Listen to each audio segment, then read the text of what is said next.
I would now like to introduce Senator Carol Alvarado to the podium. We welcome you and we thank you for being here today with your colleagues.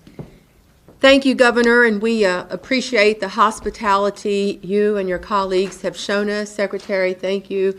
Boy, do we know how important secretaries of state are. You're in charge of elections. Your governor has been a true supporter. We appreciate your very strong words and your passion that you have delivered here today, but in our meeting, expressing support for our efforts. We're here on the eve of the 60th anniversary of the Voting Rights Act, who, by the way, was signed by a legend, a Texan, Lyndon Johnson. And you all hear the game Texas Hold'em. Well, we are literally holding the line on democracy, not just for Texas, but for our nation. We are here to talk about with other legislators from around the country. This is coming to you. You're next. This is not a Texas problem. This is a United States of America problem. Today, President Trump said that he was entitled to 5 more seats in Texas, 5 more Republican seats. And we're here to say nobody is entitled. The people of those districts are entitled to those seats. They were very specific, very precise in going after Texas. The DOJ sent a letter which prompted all of this, targeting 4 districts that are majority minority districts, 3 represented by African Americans and 1 by a Latina. Texas has historically been in the courts when it comes to redistricting, when it comes to voting rights, when it comes to women's reproductive health. So the governor said this earlier in our meeting, we have become so accustomed to rolling up our sleeves and fighting because we know that this is not stopping in Texas. This is coming to a state near you. And we have had so much support from our colleagues around the nation. We have visited with states that they know they have already been threatened by President Trump, that they are next.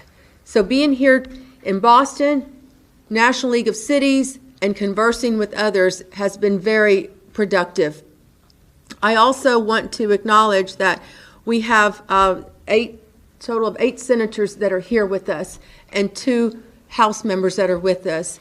And we have all been in this fight, and we will continue fighting for democracy across our nation. Thank you.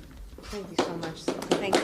Senator Carol Alvarado of Texas recently addressed a gathering of lawmakers, highlighting the ongoing battle over voting rights and gerrymandering in Texas. She opened by expressing gratitude for the warm welcome from Governor and colleagues, recognizing the critical role of secretaries of state, especially in managing elections. Alvarado reflected on the 60th anniversary of the Voting Rights Act, a pivotal moment in U.S. history signed into law by Texan President Lyndon Johnson. She noted the gravity of the situation, underscoring that the fight for democracy goes beyond Texas. It is a nationwide issue. We are literally holding the line on democracy, not just for Texas, but for our nation, she said.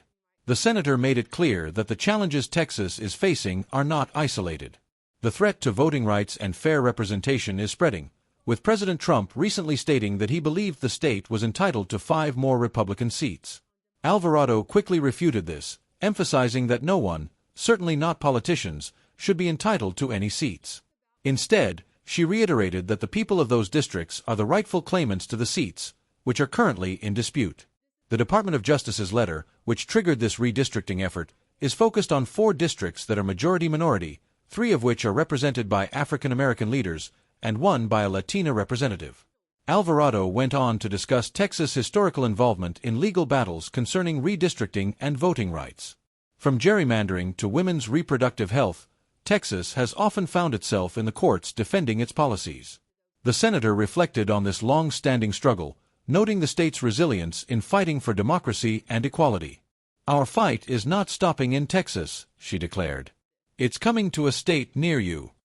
Alvarado acknowledged the growing support from colleagues across the nation, many of whom have already faced similar challenges.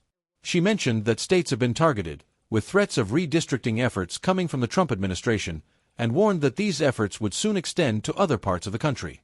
The senator also took a moment to express her appreciation for the collaboration among state legislators.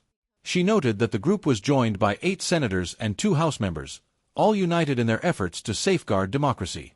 Their presence at the National League of Cities Conference in Boston was a testament to the ongoing work of fighting for fair representation in the U.S. "We will continue fighting for democracy across our nation," she concluded, thanking the audience for their support. In this speech, Senator Alvarado underscored the vital importance of standing together to protect the democratic process, not just in Texas, but across the United States.